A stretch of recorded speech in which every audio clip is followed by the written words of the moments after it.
ఏ చంద్రబాబు నాయుడు గారు అయితే ఆంధ్రప్రదేశ్ని గత ఉమ్మడి ఆంధ్రప్రదేశ్ని అభివృద్ధి చేశారో, అలా అనుభవజ్ఞుడు, కార్యదక్షుడు, లేదా బడుగు బలహీన వర్గాల ఆశాజ్యోతి, దార్శనికుడు, ఆంధ్రప్రదేశ్ అభివృద్ధి కోసం అహరహరం కృషి చేసినటువంటి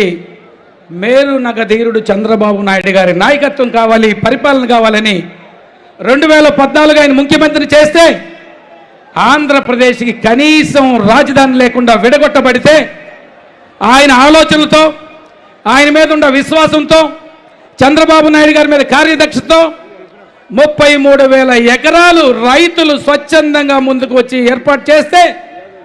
ఆ రోజు నిండు అసెంబ్లీలో ప్రతిపక్ష నాయకుడు, నేడు ముఖ్యమంత్రిగా దాపురించినటువంటి జగన్మోహన్ రెడ్డి గారు ఎక్కడ 30,000 ఎకరాలుంటే అక్కడ రాజధాని నేను మద్దతు ఇస్తున్నాను నిండు సభలో మాట్లాడి, మాట తిప్పను మడమ తిప్పనటువంటి ఒక బోర్డు వేసుకొని కనీసం దానికి ఒక విలువ లేకుండా చేసి అన్నీ తిప్పేసినటువంటి జగన్మోహన్ రెడ్డి గారు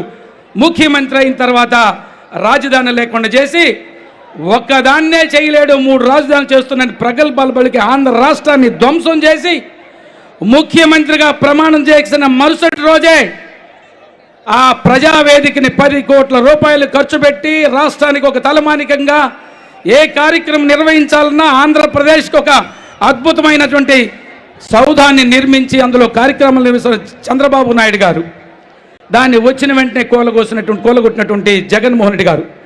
ఆ రోజు మొదలైందండి జగన్మోహన్ రెడ్డి గారి ధ్వంసం కార్యక్రమం. ఆ రోజు మొదలైందండి జగన్మోహన్ రెడ్డి గారి విధ్వంస కార్యక్రమం. ఆ రోజు మొదలైందండి జగన్మోహన్ రెడ్డి గారి రాక్షస కాండ. ఈ రాష్ట్రాన్ని ఏ విధంగా కబలించవచ్చో, ఈ రాష్ట్రాన్ని ఎలా ధ్వంసం చేయొచ్చో, ఈ రాష్ట్రంలోని పేద ప్రజల, బడుగు వర్గాల, రైతుల, మహిళల, విద్యార్థుల భవిష్యత్తును ఎలా కూలగొట్టవచ్చో జాతికి చూపించాడు.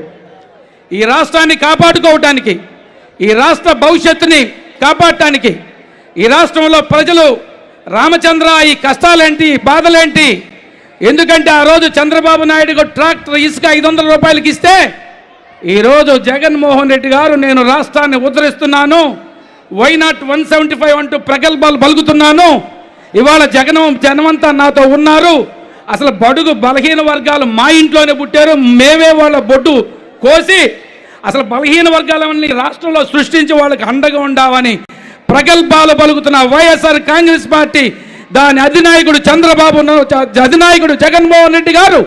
చంద్రబాబు నాయుడు గారి రాష్ట్రంలో ప్రజాకంటక ప్రభుత్వాన్ని గద్దెదించడానికి, ఈ రాష్ట్రంలో ప్రజాస్వామ్య పరిరక్షణ కోసం,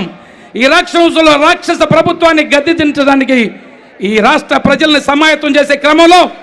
మరొక యువ నాయకుడు, జాతీయ తెలుగుదేశం పార్టీ ప్రధాన కార్యదర్శి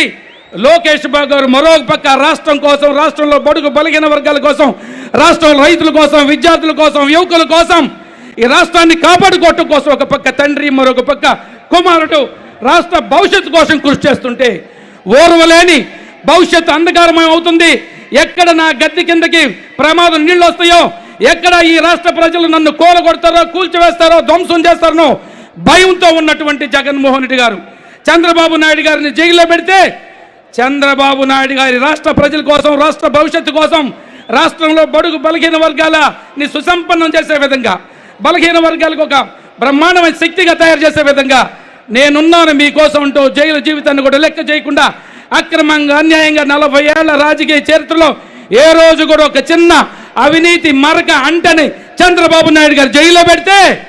అన్నా చంద్రన్న ఈరోజు ఈ లక్షలాది జనం ఒకటే చెబుతున్నారు, ఏ పాపం చేయని, ఏ తప్పు చేయని, ఏ అవినీతి మరకంటని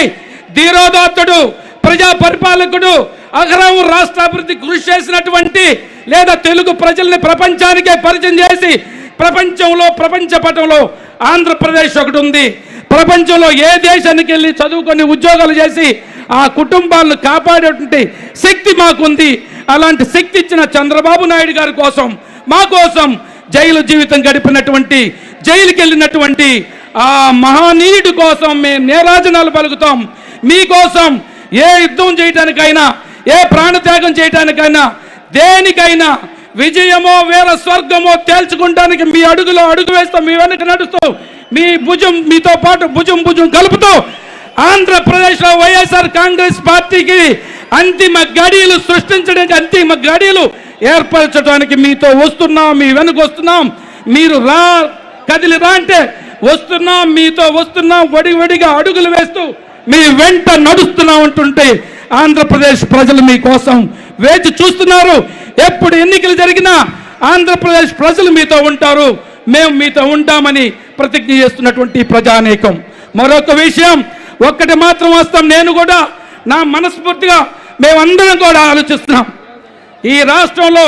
బడుగు బలహీన వర్గాల సంక్షేమం జరగాలంటే, ఈ రాష్ట్రంలో బలహీన వర్గ నాటి ఎన్టీ రామారావు గారి దగ్గర నుంచి మీ వరకు ఏ ఎన్టీ రామారావు గారికి అయితే బలహీన వర్గాలకు ఒక ఆధారం చూపించెళ్ళారో దాన్ని మీ భుజం మీద వేసుకొని, మీ భుజస్కంధాలు వేసుకొని వారి కోసం నిర్విరామంగా కృషి చేస్తుంటాం. మీతో పాటే బలహీన వర్గాల అభివృద్ధి సంక్షేమ కార్యక్రమం. ఒకదంపుడు ఉపన్యాసాలు చెబుతున్న వైఎస్ఆర్ కాంగ్రెస్ పార్టీ నాయకులు కానీ, జగన్మోహన్ రెడ్డి కానీ మీరు 24% రిజర్వేషన్లు ఇస్తే 34%, 20% నుంచి 34% రిజర్వేషన్లు పెంచితే జగన్మోహన్ రెడ్డి గారు 24% కుదించి 56 కార్పొరేషన్ పెట్టి 56 పైసలు కూడా ఉన్నటువంటి జగన్మోహన్ రెడ్డి గారికి చర్మగీతం పట్టడానికి బడుగు బలహీన వర్గాలు కూడా ముందుకు వస్తున్నారు తెలియజేస్తూ ఈ అవకాశం ఇచ్చినటువంటి పెద్దలకు